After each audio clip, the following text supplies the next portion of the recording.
कक्षा 12वीं विषय भौतिक शास्त्र अध्याय विद्युत आवेश एवं विद्युत क्षेत्र के अंतर्गत आवेशन की विधियाँ। इसको समझते हैं कि हम किस किस तरह से दो वस्तुओं को आवेशित कर सकते हैं। तो यहाँ पर आवेशन की जो पहली विधि है वह होती है घर्षण विधि। इसमें क्या करते हैं, दो वस्तुओं को रगड़ने पर इलेक्ट्रॉन जिस वस्तु से निकलते हैं वह धनावेशित एवं जिसमें इलेक्ट्रॉन जाते हैं वह ऋणावेशित हो जाती है। अतः दोनों में बराबर और विजातीय आवेश आ जाते हैं। विजातीय का मतलब अलग अलग है। अब इसको एक उदाहरण से समझते हैं। मान लीजिए ये मेरे पास कांच की छड़ है, इसमें कोई आवेश नहीं है, और यहाँ पर एक जो है ये ऊन का कपड़ा है। अब मैं क्या करूँगा, इस छड़ को यदि हम ऊन से रगड़ते हैं तो जब रगड़ते हैं तो कुछ इलेक्ट्रॉन जो है इधर से ऊन से माने छड़ से लेकर के ऊन की ओर चले जाते हैं। इधर की ओर कुछ इलेक्ट्रॉन क्या हो गए, चले गए। तो यहाँ पर इसमें छड़ में धनावेश आ जाता है। जिससे इलेक्ट्रॉन जाता है उस वस्तु में धनावेश, और जिसमें आ जाता है उसमें क्या हो जाता है, ऋणावेश आ जाता है। तो ये जो विधि है इसे घर्षण द्वारा आवेशन कहते हैं। तो इसमें क्या होता है, जब हम आवेशन करते हैं तो दोनों वस्तुएं आवेशित तो होती हैं, लेकिन दोनों वस्तुओं में विपरीत प्रकार के आवेश आते हैं और बराबर होते हैं। जैसे मान लीजिए इस वस्तु में +3 है और इसमें -3 है। इस तरह से दोनों में बराबर और विपरीत आवेश आ जाते हैं। तो यहाँ पर घर्षण की विधि में यही हो गया कि जब एक वस्तु को दूसरी वस्तु के ऊपर रगड़ा जाता है तो पहली वस्तु से इलेक्ट्रॉन या जिस वस्तु से इलेक्ट्रॉन निकल के जाते हैं वह धनावेशित हो जाती है, और जिस वस्तु में इलेक्ट्रॉन आ जाते हैं वह ऋणावेशित हो जाती है। दोनों में बराबर आवेश आते हैं और दोनों में विजातीय आवेश होते हैं, अर्थात असमान प्रकार के आवेश होते हैं। अगली विधि हम देखते हैं चालन विधि। इसमें एक वस्तु आवेशित होती है और एक वस्तु कैसी होती, अनावेशित होती है, और इसको हम संपर्क में रखते हैं तो अनावेशित वस्तु पर आवेश चले जाते हैं आवेशित वस्तु से। तो आवेशित वस्तु के आवेश में कमी होती है और दोनों में एक ही प्रकार के आवेश आते हैं। तो यह चालन विधि कहलाती है। अब इसका उदाहरण समझते हैं। जैसे मान लीजिए मेरे पास ये कांच की छड़ है और इसमें धनावेश है। इस तरह से मान लेते हैं कि ये किस तरह के आवेश हैं, धनावेश हैं। अब इसके संपर्क में हम कोई दूसरी छड़ रख दिए। मान लो यहाँ पर हम ये लोहे का टुकड़ा ही रख दिए, ये इसके संपर्क में रखें तो ये जो धनावेश हैं इस वस्तु पर आ जाएंगे इस तरह से। तो ये भी क्या हो जाएगी, आवेशित हो जाएगी। तो यहाँ दो तरह की वस्तु थी, एक थी आवेशित और एक थी अनावेशित। जब इनको संपर्क में रखा गया तो एक वस्तु से आवेश दूसरी वस्तु की ओर चले जाते हैं, लेकिन उसमें एक ही प्रकार के आवेश होते हैं। जैसे इस वस्तु में धनावेश है तो इस वस्तु में धनावेश आएगा, यदि इस वस्तु में ऋणावेश होगा तो इस वस्तु में भी ऋणावेश होगा। और इसमें आवेशित वस्तु के आवेश में कमी भी होती है, क्योंकि मान लीजिए इसमें 10 आवेश हैं। अब 10 आवेश में यहाँ पर 2 आवेश इसमें चले गए तो इसके पास 8 आवेश बचेंगे। तो इस तरह आवेशित वस्तु के आवेश में कमी होती है। तो चालन में हम क्या करते हैं, फिर से समझ लीजिए। आवेशित वस्तु होती है और अनावेशित वस्तु होती है, दोनों को आपस में संपर्क में रखते हैं तो आवेशित वस्तु के आवेश किस में चले जाते हैं, अनावेशित में चले जाते हैं, जिससे दोनों में समान प्रकार के आवेश तो होते हैं लेकिन आवेशित वस्तु के आवेश में कमी हो जाती है। अब तीसरी तरह की विधि होती है प्रेरण विधि। इसमें क्या होता है, आवेशित वस्तु को अनावेशित वस्तु के पास लाने पर उसके पास वाले तल में विपरीत प्रकार एवं दूर वाले तल में समान प्रकार के आवेश प्रेरित हो जाते हैं। दूर वाले तल को भू संपर्कित करने पर आवेश पृथ्वी में चले जाते हैं और पास वाले तल में आवेश शेष बचते हैं। इस प्रकार दोनों आवेशों में बराबर और विपरीत आवेश होते हैं।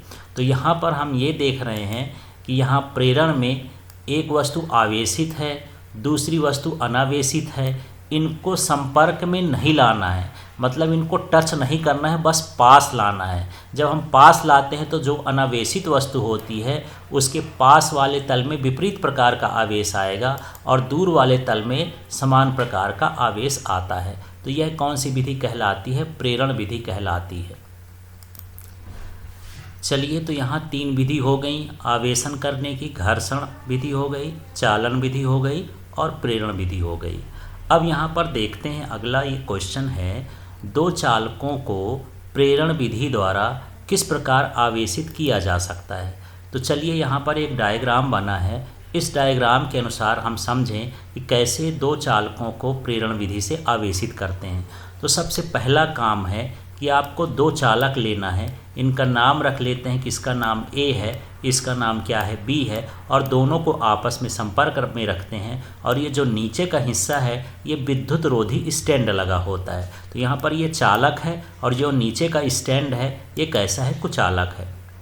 अब दूसरा स्टेप क्या है, इसके हम ए वाले गोले के पास एक धनावेशी छड़ लाते हैं। तो यहाँ धनावेशी छड़ भी ला सकते हैं या ऋणावेशी छड़ भी ला सकते हैं। तो फिलहाल यहाँ पर कौन सा आवेश छड़ लाए हैं, धनावेशी छड़। केवल हमको पास लाना है, इसको टच नहीं कराना है। जब हम पास लाते हैं तो क्या होता है कि इसके पास वाले तल में, एक गोले के पास वाले तल में कैसा आवेश आ गया, ऋणावेश, और दूर वाले तल में कैसा हो गया, धनावेश हो गया। यही है कि जब हम इसमें आवेशित छड़ को पास में लाते हैं तो इसमें विपरीत प्रकार का आवेश आता है। जैसे यहाँ धन लाए हैं तो यहाँ ऋण आ गया है, यदि ऋण वाली छड़ लाते तो यहाँ धन आ जाता, और जो दूर वाला तल है उसमें समान प्रकार का आवेश प्रेरित हो जाता है। तो केवल यहाँ पर आवेशित छड़ को पास लाना है, ना कि इसे टच कराना है। तो दूसरा स्टेप ये हो गया। अब तीसरे में हम क्या करते हैं कि इन दोनों गोलों को, छड़ को नहीं हटाना है, छड़ को उसके पास ही रखना है। इन दोनों को हम गोलों को क्या कर दिए, अलग कर दिए।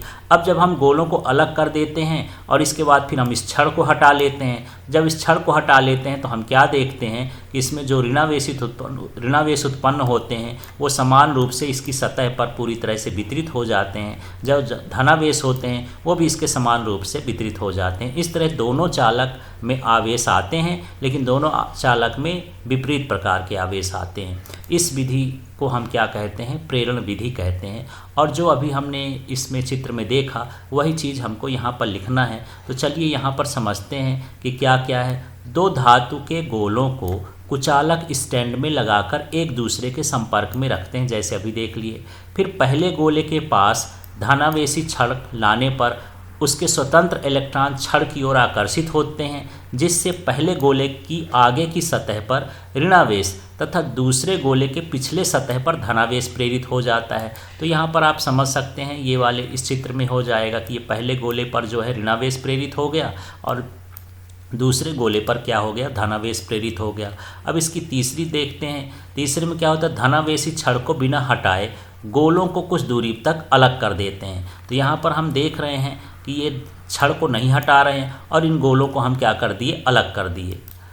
अब क्या करना है, अब यहाँ पर हमको छड़ को भी हटा लेते हैं, और जैसे ही छड़ को हटाते हैं तो गोलों के आवेश समान रूप से उनकी सतह पर वितरित हो जाते हैं। तो देखिए यहाँ पर हम यदि यहाँ से छड़ हटा लिए हैं तो ये समान रूप से आवेश इसकी सतह पर क्या हो गए, वितरित हो गए। तो इस तरह से प्रेरण विधि द्वारा हम इन दो चालकों को क्या कर सकते हैं, आवेशित कर सकते हैं। अब यहाँ पर है कि जब आवेशित वस्तु को अनावेशित वस्तु के पास लाया जाता है तो वह प्रेरण के कारण आकर्षित होती है। जैसे कंघे को बाल में रगड़कर कागज के टुकड़ों के पास लाने पर कागज के टुकड़े आकर्षित हो जाते हैं। तो किसके कारण आकर्षित होते हैं, ये प्रेरण के कारण आकर्षित होते हैं।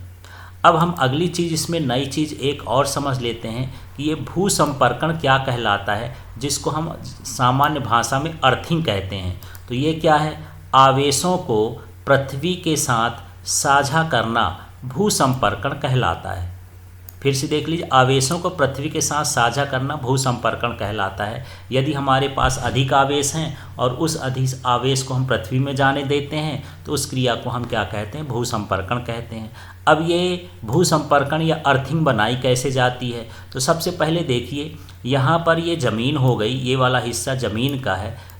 तो इसमें हमको पहले गड्ढा करना है। गड्ढा करने के बाद यहाँ तांबे की प्लेट को अंदर गाड़ देना है और इससे हम एक क्या निकालेंगे, तार निकाल लेते हैं। अगल बगल इसकी सुरक्षा के लिए हम ये पाइप भी लगा दिए हैं और ये तार को हम निकाल कर बाहर ले जाते हैं। और जहाँ जहाँ हमको ज़रूरत होती है, जिन बोर्डों में ज़रूरत होती है, वहाँ से हम इसको कनेक्ट कर देते हैं। तो इस तरह से ये अर्थिंग तैयार की जाती है। और अर्थिंग बनाने से होता क्या है, यहाँ हम विद्युत शॉक के समय आवेश पृथ्वी में चले जाते हैं और वैद्युत उपकरण सुरक्षित रहते हैं, इंसान सुरक्षित रहता है। तो अर्थिंग का बड़ा महत्व है। अर्थिंग लगाने से जितने भी अधिकतर आवेश होते हैं जो दूसरी तारों में आ जाते हैं, शॉक की वजह से या शॉर्ट सर्किट की वजह से, वो आवेश पृथ्वी में चले जाते हैं, इंसान सुरक्षित रहते हैं और वैद्युत उपकरण भी सुरक्षित रहते हैं। तो इस तरह से यहाँ पर ये अर्थिंग है। Thank you.